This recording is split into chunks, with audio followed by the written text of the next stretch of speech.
നമ്മളുള്ളത് തൃശ്ശൂർ ടൗണിലാണ്. തൃശ്ശൂർ ടൗണിൽ നമ്മുടെ ഒരു വർക്ക് നടക്കുന്നുണ്ട്. വളരെ ഇൻട്രസ്റ്റിംഗ് ആയിട്ടുള്ള പോയിട്ടാണ്. ഒരു ചെറിയ വീടാണ്, അറൗണ്ട് 1400 സ്ക്വയർ ഫീറ്റിനകത്ത് വരുന്ന ഒരു നാരോ പ്ലോട്ടിൽ ഉള്ള ഒരു വീട്. നല്ലൊരു പ്രൊജക്റ്റാണ്. അപ്പോൾ അതാണ് നമ്മൾ ഫസ്റ്റ് വിസിറ്റ് ചെയ്യാൻ പോകുന്നത്.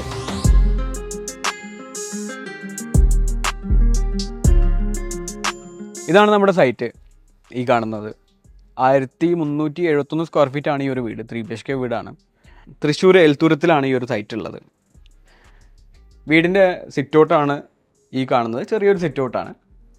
പിന്നെ നമ്മൾ കയറി കഴിഞ്ഞാൽ എത്തുന്നത് ഈ ഒരു ഫോമൽ ലിവിങ് ഏരിയയിലേക്കാണ്. ഫോമൽ ലിവിങ് അത്യാവശ്യം സ്പേഷ്യസ് ആണ്. ഇവിടെ നമ്മളൊരു ചെറിയൊരു കോർട്ട്യാർഡ് കൊടുക്കാൻ ഉദ്ദേശിക്കുന്നുണ്ട്. ചെറിയൊരു കോർട്ട്യാർഡ് കൊടുക്കാൻ ഉദ്ദേശിക്കുന്നു. അതിൻ്റെ മുകളിൽ നമ്മളിവിടെ ഗ്ലാസ് ഇടാൻ ഉദ്ദേശിക്കുന്നുണ്ട്. അതിന് വേണ്ടിയിട്ടാണ് നമ്മൾ ഈ ഗ്രിൽ വർക്ക്സ് കൊടുത്തിട്ടുള്ളത്. സേഫ്റ്റിക്ക് വേണ്ടിയിട്ടാണ് നമ്മളിത് കൊടുത്തിട്ടുള്ളത്.